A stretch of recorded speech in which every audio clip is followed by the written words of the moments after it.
The guy who keeps redefining every genre he touches has done it again. Christopher Nolan takes us to war in Dunkirk. Coming up.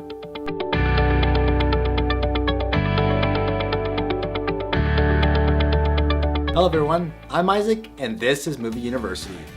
Now, Dunkirk is probably my most anticipated movie of the year.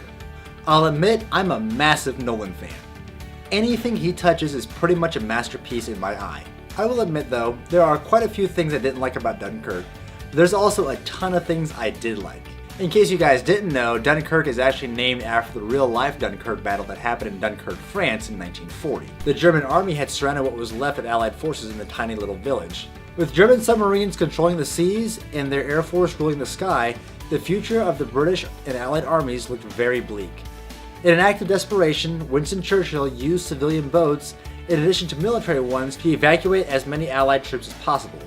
The strategy paid off and was a resounding success, evacuating 338,000 of the 400,000 stranded soldiers.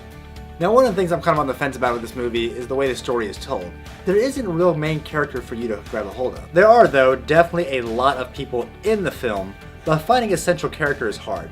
You can kind of narrow it down to about 4 main characters, each with about equal screen time, but with different vantage points. Nolan separates the story from 3 perspectives of seeing the battle from the air, the land, and the sea. I do like this separation because you see the struggle that takes place from each area. The problem lies in the fact that there isn't a ton of dialogue in the movie. Now, because the characters on screen aren't conveying a whole lot of information, you're forced to use your eyes and your ears even more than you would in a regular movie to understand what's going on around you. On the flip side, you could take this as a good thing because the movie is about the battle itself versus any particular person who participated in it. Now, one thing Nolan gets right that I actually don't like about this movie is he gets the whole military concept of hurry up and wait done correctly. And I never thought I would say that about a Hollywood movie, but yet here it is. There are a lot of dead moments in the movie of people waiting on something to happen. So maybe this movie is a bit too realistic. However, there are action scenes I think that are done very well and make you squirm in your seat a little bit. I think my biggest and final gripe with the movie is the editing. Since the story is told from different vantage points, you get 3 unique views of the battle. The problem is that the editing isn't smooth at all and will take a bit to get used to. So what happens is Nolan plays a scene for about 10 minutes and then plays the same scene but from a different vantage point for the next 10 minutes. So you're actually seeing the same scene about 2 or 3 times in the movie. Putting that aside, the action of the movie is pretty good for something that is rated PG-13.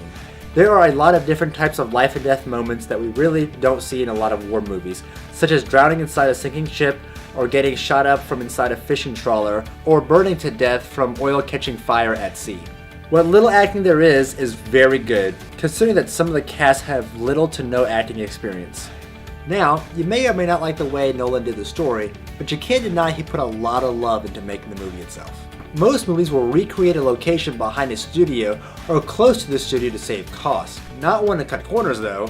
Nolan packed up the crew and shot the movie on location in Dunkirk, France. Another neat expensive thing that Nolan did?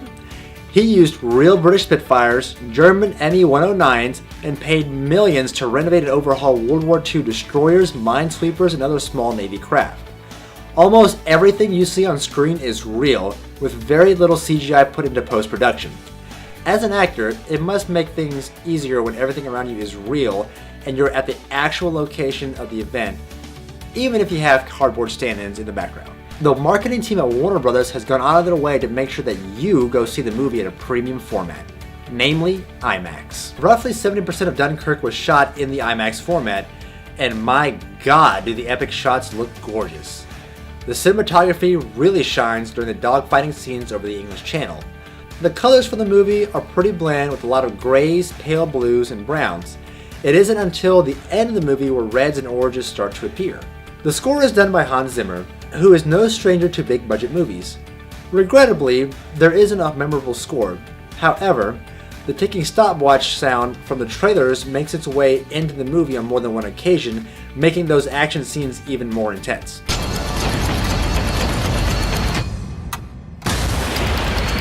The sound of the movie is equally as impressive as the picture itself. Since there isn't a whole lot of talking, there's a lot of dead sound. However, when the action heats up on screen, the speakers perk up to let you know you're right inside the fight. Dunkirk is mixed in Dolby Digital, Datasat, and IMAX audio tracks. The sound is most impressive during the aerial dogfights as planes race around and bullets zip from one side of the theater to the other. I think the best part of the sound was hearing the Rolls-Royce engines from the Spitfires roaring to life on the big screen.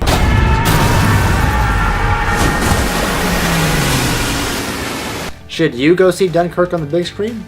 Yes, you should. And if possible, see it on one of the 125 70mm IMAX screens that are showing it across the country.